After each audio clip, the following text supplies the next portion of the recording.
All right, today sitting down with Kyle Nauman, Director of Core Life at Pratt Operations. And Pratt Operations. And Pratt Operations. We're keeping that one in. Good. Took us a while to nail that one down. Good. No worries. So you do a lot of great things here, and we've got a big event coming up next week that we're going to get to eventually with the college and what you guys are doing out there. But that's just a host of many events that you guys do for the community based out of the Barron here. And so you're wanting to promote that event a little bit, and I thought, well, why don't we get together and make this a little more official, talk more about what you guys do as a whole, because you do so many good things, and Pratt is so fortunate to have the Barron in operation and the movies that you guys bring and the services that you provide. So that's kind of where we're at now. Is I'd like to talk about more of what you do as a whole versus just this one little event, which is, like I said, a lot of many that you guys put on. So with that being said, let's kind of start with you, who you are, your background, how you got to where you're at, and then we'll go from there. Yeah, so my wife and I, we started volunteering for Core Life in 2015, and just really fell in love with it, and kind of walked away and did some other youth group type stuff and came back. And so then in 2020, I got the opportunity to take the position over and become the Core Life Director here in Pratt. And so yeah, I've been doing this since January of 2020, which was an interesting year to get started. So we did Core Life on Zoom, which was quite an interesting experience, but it was neat, and so it was a good time. And at that time, a funny story: I was filming and doing the Zoom Core Life, and all of a sudden something flew down behind me, and I was like, "What in the world is that?" And so I started getting freaked out. It was like 10 o'clock at night. And I look up, and there was a bat flying around behind me. And that's here in the Barron. In the Barron, yeah. So you talk about the nature of this building. Yeah. And there wasn't anybody here for such a long period of time. And so anyway, we spent the next several weeks eradicating them out of here and getting them out of here. But that was an interesting evening. And so, yeah, so took over in 2020 and have been doing it ever since, and just have a really neat opportunity to do what we do here. Yeah, and you talked about 2020 being a tough year to start. Then you get your feet wet with the Zoom style of organization. And then once things got really ramped up, though, and everybody got life back to normal, what did daily life look like for Youth Core and what you guys did here? Man, it's almost even hard to think back around that time. 2020, that's been such a long time ago, but it really caused me to have to go and start relationships in a different way, right? So everybody was kind of shut down, everybody was at home, and so at that point I had to go out and start creating relationships, start talking to people and talking to pastors in the community and talking to community members and talking to the school, because a lot of what we do is within the school. And so I had to go and have conversations with principals and different things like that to start that relationship. And so coming out of COVID, it really forced me to have some conversations that I probably wouldn't have otherwise, or maybe differently. But COVID really caused it to be something that I had to go out and seek people out to have those conversations. And so it was really neat, because those relationships have just grown and grown and grown and grown and grown. And so now to be in 2026 and to see the relationships we have with the school and with the people of the community and different things like that, it's just been really neat. And it really has been many years in the making. So you and I were talking a little bit ago about the ministry here. So Youth for Christ was who we used to be, and that had been in our community for many years. So we took over the Barron in 16. And so we have a background in Youth for Christ as well. And so this ministry has been here for a long time, for many years. And so there's been a lot of backstory, a lot of work from many people that have gone into where we are today. So, but you guys have been here a long time. Barron has just kind of been your most recent home. Yeah, so we got the Barron in 2016. So Joel Williamson, who has been in this ministry for 20-ish years, he really felt like God put it on his heart to pray over the Barron and see if it was something that we could take over at some point. We were in the basement of the Sears building at the time, which was such a fun place, such a fun space for us to do the ministry we did. But we wanted our own place, so we were renting that space at that time, and so we really wanted our own spot. And so he and a group of people kind of saw the vision of of the movies coming back, because the Baron was shut down for a little while before we got it. Hmm. And so kind of the vision of what we could do in the community as far as the movies go, and then having our own space for ministry. They just started praying about it and praying about it and praying about it, and actually got turned down several times. Like, the guy wouldn't have a conversation with him because he wasn't ready to sell it at that point.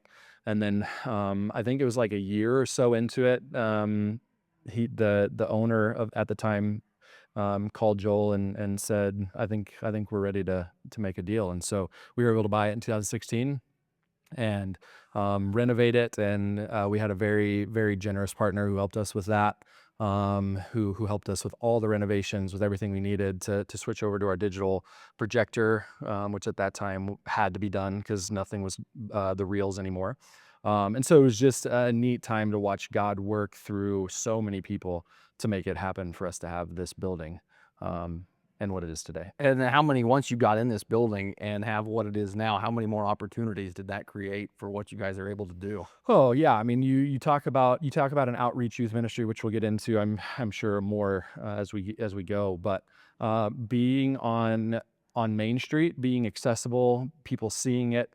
When we go into the schools and I take a flyer and I can say we're at the Barron Theater, everybody knows where the Barron Yep. Theater is, and so being accessible is huge. And then obviously the space that we're able to do what we do in this room is just such a blessing, because it allows kids to come and have fun. We've got big subwoofer and speakers. We play loud music and just a lot of energy. And so, yeah, this space, and then obviously what we're able to do for the community with the movies, and being able to bring family friendly movies for children and for all families, is just a huge benefit and something that we really take seriously, and it's an honor to be able to do that within our community. Yeah, it's a neat setup for anybody that remembers the old Baron. We're up in the second viewing. I guess this was Right. the balcony, Yeah. the second level Yeah. area, and you guys have turned it into, well, you got pool tables there, shuffleboard, ping pong. Yeah. So this is just kind of the hangout for kids to come after Absolutely. school and give them a fun, safe place to hang out. Yeah, so we do it on Tuesday nights during the school year, and our mission is to help kids understand who Jesus is through relationships. So in the schools, obviously, I can't talk about Jesus because there's the church and state rule, and so we're very careful about that. And so I just get to go and start relationships with kids. Just go and ask them how they are, ask them what their name is. Just start to have those relationships and build those relationships. And the school is amazing to let us do that. Like I said, kind of going back, being here since 2020, I've built relationships with all of the principals and administration within the school. And so being able to have that trust of them knowing I'm not going to cross a boundary, but able to go and just love on kids is a really neat thing to be able to do. And so it's just a continual relationship building. And that's what we do here at Core Life, is we build relationships with kids. And through that relationship is how we get to present Jesus. We don't beat them over the head, because a lot of the kids we're ministering to are not kids that know much about the Bible or know really who God is. And so it's through that relationship that then we can present him to them, and the love he has for them. And so Tuesday nights is a lot of energy. We play several really high energy games. And that really helps kids to kind of let their guard down. Like so, Yeah. we've had a lot of kids who show up that are like, I don't want anything to do with that God guy or whatever. And we're like, it's okay. We're here to build a relationship with you. And so through those games and through that time, it allows them to kind of let that guard down, to be able to then present him to them. And so it's just a fun time. And there's kids that still are like, I don't want anything to do with God, but they love coming here because they know they're safe, and they know that there's people here who love them, despite if they believe or not. And so it's just a neat opportunity to be able to do that. And so we have anywhere. So we start in fifth grade. That's the youngest grade that we minister to, all the way up to seniors in high school. And so it's just been neat to see relationships built, like I said, since 2020, with kids who started in fifth or sixth grade to now kids who have graduated, and kids are getting ready to graduate. And so just walking alongside them has been really neat to see that those relationships grow. Do you see kids once they graduate? What happens to them then? Do they go out? Do they come back as mentors? Do you still have a good relationship with them? I'm sure you do. Absolutely, yeah. So, it our heart is for kids to grow into a church community. I mean, that's our one of our, um can't think of the word. One of our values. There we go. So one of our core values is to get kids into the church because we want them to have a lasting relationship with Jesus. But a lot of times we have kids who come back. We have several kids who are now volunteers who had grown up in the program. We have a girl who is running our Greensburg Core Life who grew up in Core Life. She started coming in fifth or sixth grade and is now a Core Life director, doing exactly what I do.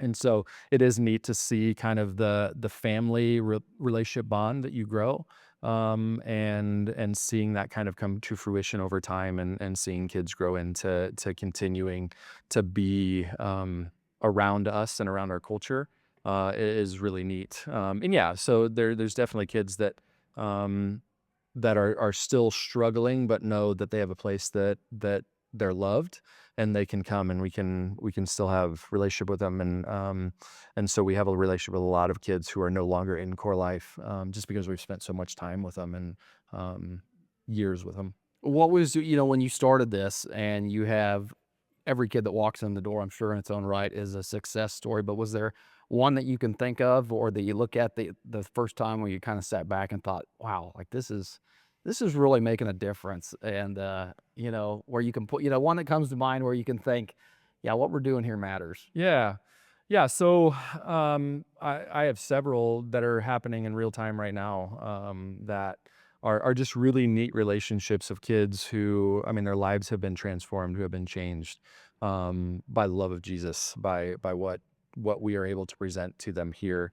And so we have a kid who started coming in fifth or sixth grade. He's just continued, and he is on fire for Jesus, and doesn't really, like, he'll talk about Jesus at school, and kids will make fun of him at times, and he just doesn't care.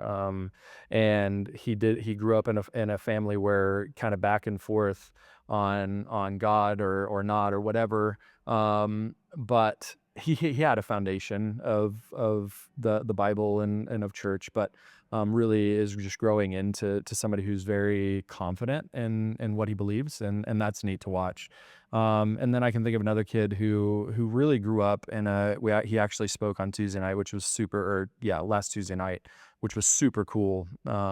He shared just kind of his story and growing up in a chaotic home, a one parent home, um, and the journey that it is with God. A lot of people think that as you say yes to Jesus, it's been presented this way, but as soon as you say yes to Jesus, everything starts to get better. Everything's now perfect, and that's just not true. And so he talked about the journey and the difficulties still, and the difficulties that he has to walk through every day. But he wakes up with a hope that he didn't have before. And so that was really neat to be able to hear him talk about that and his journey with God and his relationship with God, and really where he's at today versus where he was when he first showed up. I mean, I remember when he showed up. I mean, one night he stormed out of here. He threw a sucker at the wall and said, "I'm never coming back." Ran out of the building, and he's now one of our student leaders, who's a part of the ministry that we do, and loving on other kids. So it's really neat to see where he's at today, and how God is continually transforming his life. That's a neat story. Some of those personal success stories. Talk about some of the community success stories. We've got the event coming up next week, Mhm. that's going on out at the JUCO and some other places around the area here. But talk about some of the other events in the past that you guys have put on that really, you can point to as this is what we do. This is the value that we bring to the community as a Pratt. Yeah, so I mean, I would say one of the biggest things that I am continually in awe of is just the support that we have of the community overall. I mean, the school, like I said earlier, I mean, just the relationships that I have with Mr. Blankenship and Miss Thompson is really neat. It's not anything that I've done. It's just kind of how it's all worked out, and it's just been awesome to be able to have those partnerships and relationships with them, and to be able to work with them. And so everything we do is kind of a missionary type feel. Like we're going out, we're building relationships, we're going to where the kids are. So we're going to sporting events, we're going to the schools to have lunch. I take fruit snacks and donuts. I take donuts out to Skyline and fruit snacks to the middle school. Kids love candy and donuts, and so it's just a way to be able to have a conversation with a kid. And so I get to do that every Tuesday morning, and it's really neat to be able to do those things. And just again, like I said, the way the community has just taken that on and allowed us to do that, and just the relationships that we have here are really neat. So the event that we're having on Wednesday is actually something. It's a bigger, newer thing that we are doing. It's not something we've done a lot of in the past. Um, but like the movies and things are we're constantly trying to be immersed in the community and build relationships with people in the community, and we just want to be a blessing to the community of Pratt, and everybody in it. Now, all this good that you do and the Youth Corps does, did you have something like this when, like, where does this foundation come from? Is this something that you had in your life at a younger age and are continuing to pay it forward, or did this come later in life and now this is your chance to pay it forward? Yeah, so I mean, I grew up in the church. I didn't have a relationship with God. I didn't really know what that looked like. I didn't know what that felt like. I didn't know that you could have a personal relationship with Jesus. And so growing up, I was immersed in the church. So I had that foundation. But I went through a really difficult time in college, got into drugs, got into doing a lot of things that I shouldn't have been doing. But I didn't have a place like this. And so it wasn't until we moved to Pratt and my wife and I started volunteering for, it was campus life at the time, like I said earlier, when we were Youth for Christ, that we started volunteering for exactly what we're doing now. And I remember the director of the campus life program at the time, Joel Williamson, said, "There's going to be a moment where you're going to want to leave and never come back. But I encourage you just to push through that." And so sure enough, it happened. We showed up. You're dealing with kids that struggle because of their life circumstances and because of the situations that they're in, and just because they don't always know what they don't know. And so you show up and you don't see this really quick transformation. It's not like you show up one week and then the next week they're perfectly good and everything's now perfect. They still struggle, and years and years and years of that, you start to wonder, like, what good are we doing? And so as we continued down that journey, and continue to volunteer, I just fell in love more and more and more with the relationships that we were building with students. We didn't see a huge change, but we were building relationships with tough kids that had really tough backgrounds. And so it wasn't until 2019 I got the opportunity to go to our summer camp in Colorado that we've been doing for 25-ish years. Um, I got to go to that and really felt God calling me into full-time ministry.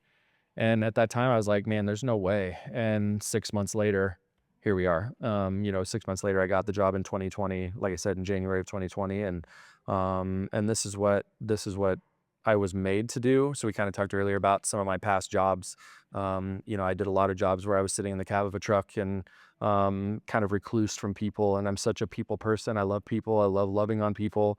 I love building relationships with people and getting to know people. And so um, it was almost like I was a bull in a china closet because I just wasn't able to have those relationships. And so um, I needed something more, and I didn't know what that was. And then when I got the opportunity to go to camp and God called me to this, it was like, oh, this is what I was made for.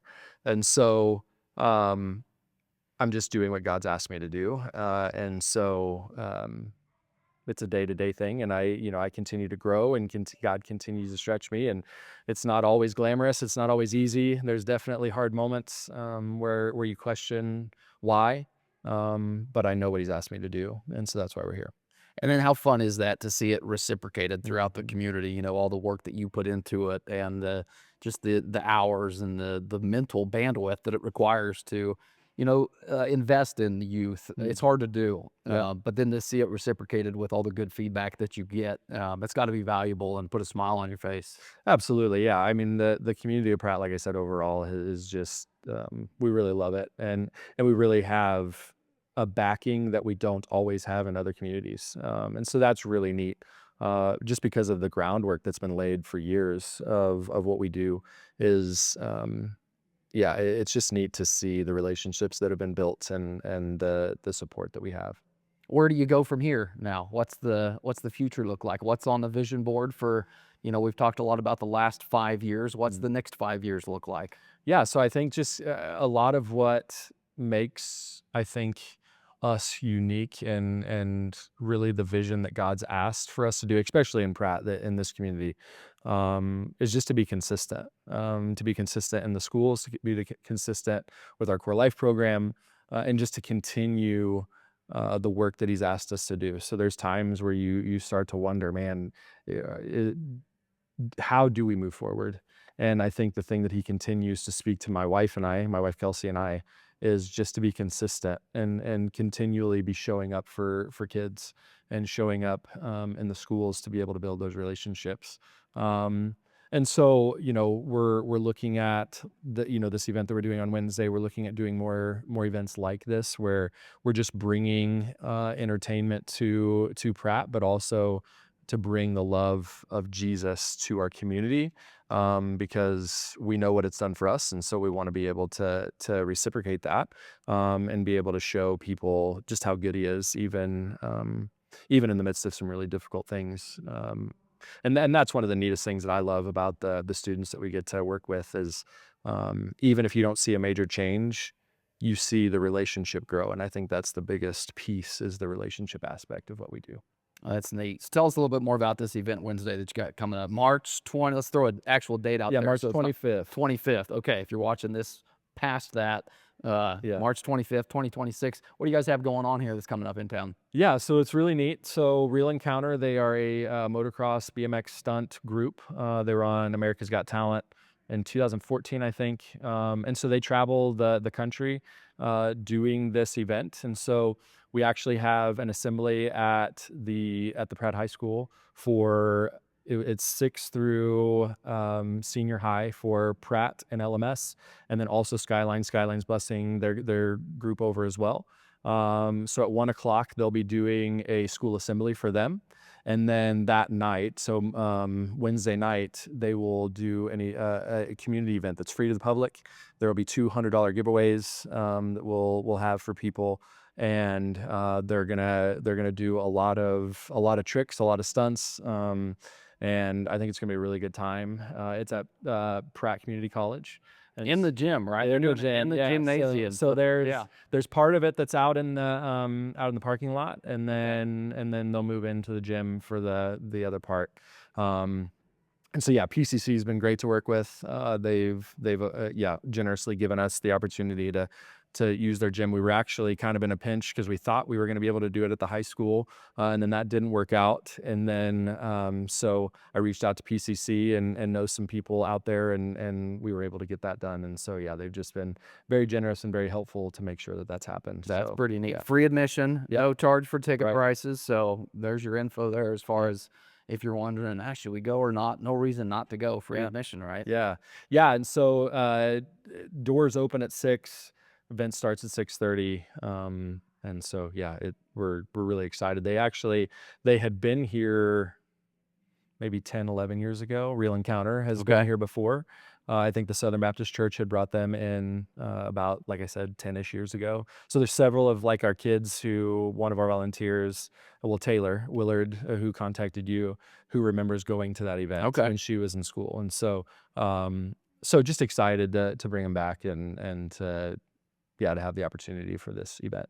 Oh, I think everybody's looking forward to it. I think Yeah. it'll be a fun event, and it's been fun chatting with you about everything you guys do. Anything we haven't touched on? I know we talked a little bit about just some of the Q&A that you get as far as running a movie theater. Yeah. That- Yeah. Which I find interesting. Absolutely. When you talk about why do you get this movie? Why don't you bring this movie in? How Yeah. come you keep this one for 4 weeks and that one for 2 weeks? Yeah. You had to learn all that on the fly. I did. Yeah, I did. Yeah. So there's definitely some complexities to how we do things, especially being a one screen theater. So There's a lot of regulations and things that we have to go around as far as the new movies. So, everybody gets excited about brand new movies, but there's usually a stipulation that you have to have it for a certain amount of time if you do that. So if we get a first run movie, it's usually 2, sometimes 3 weeks that we have to have it if we get it opening weekend. And so there's some times where we'll decide maybe we'll wait a week or 2 weeks so that way we don't have to have it that long. Yeah. So we're really trying to gauge the community on what we've had in the past and what we currently are getting to know what's going to bring the most to our community as far as viewing and what they want to see. Sometimes we do well, sometimes we don't. We're trying to always gauge that. But it is sometimes a jigsaw puzzle to try to piece it all together. Then you'll have times where you'll have 4 or 5 really good movies come out and they all come out at the same time. And so then you have to figure out, okay, which one do you want to get first, then second, third, and then you have these time restraints in there. And so it can be tough at times to always get it exactly right. But we really try to do that. Myself and 2 other guys are the ones who choose the movies and kind of try to figure that out. And so, yeah, it makes it difficult at times. I tell you, one of my favorite, you guys had a magician here last year or 2 years ago. I Yeah, thought that was great. Me and the kids came to it both nights that you had yeah, it. It was just something different, absolutely. something different than the traditional movie, and it, Yeah, it was a lot of fun. yeah, that's definitely something that we want to continue to do.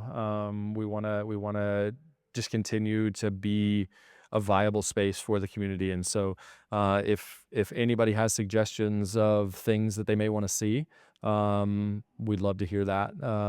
Pratt Tourism has been huge in helping us with that, and yeah, it's been a really neat thing. And so we want to continue the live events because it is such a neat theater and a neat Yeah. space, and there's a lot of history here. And so to be able to use it for multiple different things is neat. And so, yeah, any feedback we get on that is great.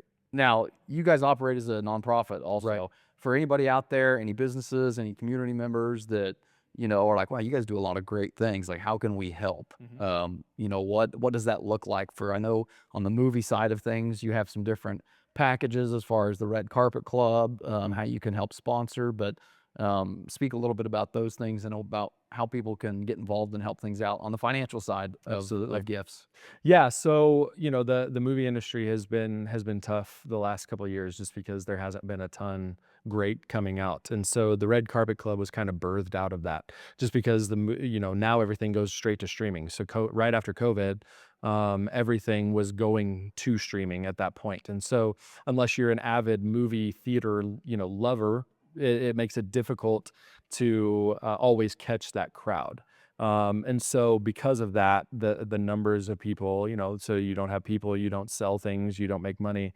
So it definitely has created some obstacles for us, as far as the business aspect. And so that's where the Red Carpet Club came, where we went around to your dad being one who has been a huge supporter of that and supporter of the theater, to be able to continue what we do. And so the Red Carpet Club has been um, a huge blessing to be able to continue the theater. If we didn't have the Red Carpet Club, we'd be struggling financially just because the movies don't bring in enough. So yeah, Red Carpet Club is always a way to be of help, a way to support, and then yeah, the sponsorship of the movies. It costs us $400 to bring in a movie every weekend. And so we go to businesses and individuals to get those sponsorships. And again, the community has been so amazing in supporting us and supporting the vision of what we do that we get sponsors almost every weekend, the majority of the weekends of the year. And so we could always use more support, more help, but the community overall has again just been really good and very generous in that regard. Well, it's been neat to see, and when you reached out about doing something like this or whatever we're doing, it was like, oh, I don't really, I'm generally not a pulpit for, yeah, but you guys do so much for the community, as like, yeah, this would be fun conversation to have, Yeah. whether kind of interweaves and intertwines with faith and everything you guys do. But no, I really value what you guys do, and it's been a fun conversation, and Yeah, I hope you guys keep doing what you're doing and continue. We talked about those next 5 years just to continue to grow and be consistent. Yeah. Because you've done a great job over the last 5 years and everything you guys have done. Do you have anything else we need to? What have we missed in this conversation? I think the only thing that I would touch on is our camp. So we Yeah, there you go. go, yeah. So we do winter camp. Usually in February, the end of February, going into March, and then we have our summer camps. And like I said, we've been doing summer camp for 25-ish years. So we, up until COVID, we had gone to Colorado every year, and then when COVID happened, Colorado kind of shut down. Well, everything shut down, and so we had to go to some different places here in Kansas. But we're back going to Colorado. And so that's just a neat experience to be able to take youth who don't get the opportunity to leave Pratt very often. I mean, much less go to Wichita or, some local places. But they get to go to Colorado and see the mountains and just the beautifulness of that. And so we take kids to summer camp. So it's 6th grade through 8th grade, and then 9th grade through 12th grade that we take. And we're out there for a week. And so we split that. So middle school is 1 week, and then high school is another week. And we go out and just explore and have fun. Kids get to go into Salida and Buena Vista. We stay at a campground called Chalk Creek Campground right in between those two towns. And then we go into Denver one day, and they get to go to Elitch Gardens, which is a amusement park, and they get to ride roller coasters and different things like that. And we do whitewater rafting. They get to go hiking. They get to ride down the Arkansas River that goes right through Salida. They have a neat kind of man-made rapid that you get to ride down, and they have free life jackets that they have there, community life jackets that you can put on and just ride the river down. So kids get to do that. And so it's just a neat experience. And we have chapel every night, and kids get to have just a neat encounter and personal encounter with God, which is super cool. And then we do our winter camp in Ark City, Kansas, which we just did at the end of February, just a few weeks ago, and just got to really have a good time down there. They have paintball, they have a challenge tower, and being down there, there's a lot of hiking and places you can just walk around. And down by the Arkansas River, it's right next to that, and so kids get to go hiking in the woods and just different things. And so it's just a really neat way to be able to take kids and get them out of their norm, out of the chaos of normal life, and just see them be a kid. Today there's so much pressure, so many pulls, and I think camp really allows them to disconnect from that. At summer camp, about halfway through, you can see kids kind of take a breath and just be a kid, and just enjoy themselves and not worry about all the things. And then when we're ready to leave, they're all like, "No, I don't want to go back." They love being there. And so it's just a really neat opportunity for us to be able to take kids and have those experiences. Well, opportunity. It sounds like opportunity is what you guys are good at. You've provided some great ones here in Pratt. Continue to do it in the future, and it's been fun having a conversation with you. Yeah, you too. Thank you so much. All right. Well, get down here, check it out. What's the final message? What's the good send off? The call to action to anybody watching this, or don't know that we need one, but Yeah. good way to sign it off. I mean, Yeah. you guys do great things here. I think a thank you for me would be the biggest thing of just our community, with how, like I said, how they embrace us and allow us to do what we do. People don't have to let things like this happen. And in some communities, we have had some backlash, and in Pratt, we just don't have that. We have support. We have people who see the need, whether they are religious people or not.